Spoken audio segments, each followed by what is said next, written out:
sitten Suomen ulkoministeriön saamasta tiedoksiannosta, jossa Venäjän valtio uhkasi pakkolunastaa suomalaisten omistuksessa olevat kiinteistöt Venäjän Karjalassa, elleivät suomalaiset luovu niistä vapaaehtoisesti. Venäjän vuosi sitten vahvistaman raja-aluevyöhykelain mukaan kiinteistöt olisi pitänyt luovuttaa tammikuun 9. päivään mennessä.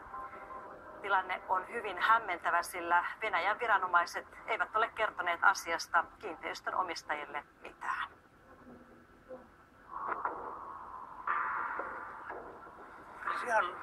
Ihan näyttää kotoisat tieltä.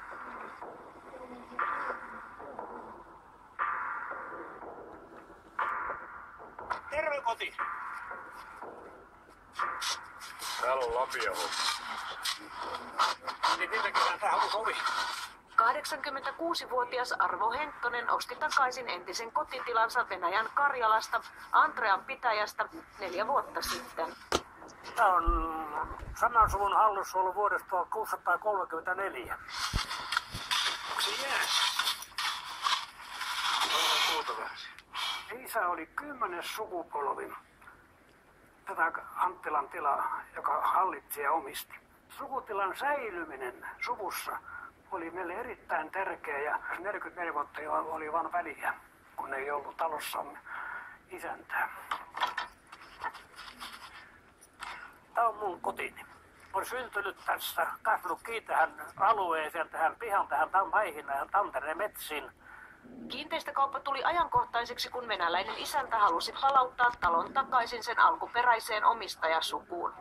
Kerran sanoi mulle, että osta tämä talo, se on tämän talon ainoa oikea omistaja. Se oli aika paljon sanottu venäläiseltä mieheltä. Kaupat tehtiin Viipurissa kesäkuussa 2008. Tämä on lainhuuto, nykyleimolla vahvistettu. Takana on kauppakirja. Myyjän allekirjoitus ja minun allekirjoitus.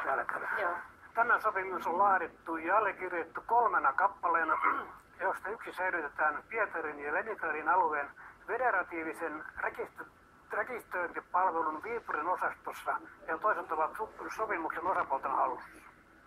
Kauppakirja ja lainhuuto koskevat yksinomaan rakennuksia. Maata ei myyty, vain vuokraus oli mahdollista. Venäjä ei myy, mutta vuokrata saatu. Meillä on täällä suvun maata 40 hehtaaria. Pannaan koko pläntti. Rupes nauramaan sinun mieti. Saata 2404 saata. Mutta sitten kun tehtiin näitä papereita, niin todettiin sopa 1104. Tonttivuokran Henttonen on tilittänyt Venäjän valtiolle vuosittain saapuneella laskulla. Tänä vuonna vuokralaskua ei ole kuulunut. Syy selvisi maaliskuussa, kun 45 minuuttia kertoi Venäjän lunastavan kaikki raja-alueellaan yhä suomalaisten hallussa olevat kiinteistöt. Se on täysin väärin, että vain heillä on oikeus ja meillä ei. Venäjän vuosi sitten vahvistavan raja-aluevyöhykelainsäädännön mukaan Arvo Henttosen olisi pitänyt luopua talostaan vapaaehtoisesti tammikuun 9. päivään mennessä. Henttonen ei kuitenkaan toiminut lain edellyttämällä tavalla, koska ei tiennyt laista eikä sen velvoitteista. Suomen ulkoministeriönkin tieto tuli vasta määräajan täyttymisen jälkeen. Venäjän valtio pakkolunastaa luovuttamatta jätetyt kiinteistöt. Tai 2 kertaa lähdetty. Nyt pitäisi 3. kerran luovuttaa oman kotiin. Se ei mun päähäni mahdu millään.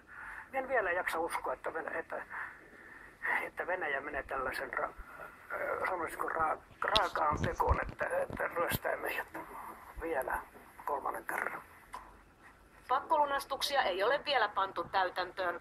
Henttonen odottaa apua Suomen poliittiselta johdolta. Kyllä siinä hallituksessa vaan täytyy lähteä neuvottelemaan Venäjän kanssa ja ottaa esille eri argumentit, millä oikeudella. Se on täysin käsittämätöntä suomalaiselle järjellä ajatella, että tällä voisi naapuri meitä kohdalla. Pitäisi olla rajanaapuri ja hyvät välit. Elää sovussa ja nuhteessa.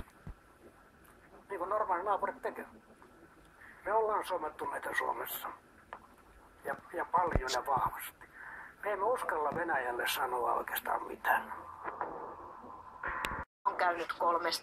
Ensimmäinen kerran vietiin moottorisaha, joka mentiin siellä puita. Omatta mettä, saunapuita, hellapuita. Moottorisaha ja kaikki ruuat, juomat. Toisen kerran vietiin sitten vuoden parin perästä vietiin jääkaappi. Mutta lattialla oli 20 euron seteli 2 kerran. Se ei varmaan osa maksulla viety. Ja sitten 3. kerran 2008, niin samana keväänä kun kaupatettiin, niin vietiin auto pihasta. Ja se löytyi Viipurista aamulla, oli öljyt kadulla, ovet potkittu sisälle, puoli moottori piti uusia. Arki Karjalassa on karua, mutta Henttonen haluaa pitää talonsa. Minä olen vähän semmoinen hullu karjalainen. Voi jäädä tänne napanuorasta kiinni. Ja taidan pysyäkin. Niin kauan kuin päiviä riittää.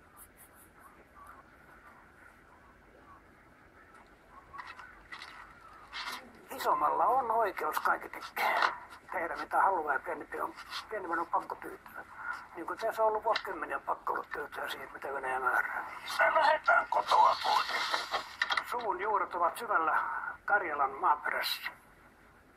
Ja pysyvät siellä. Niitä ei saa revittyä millään pois.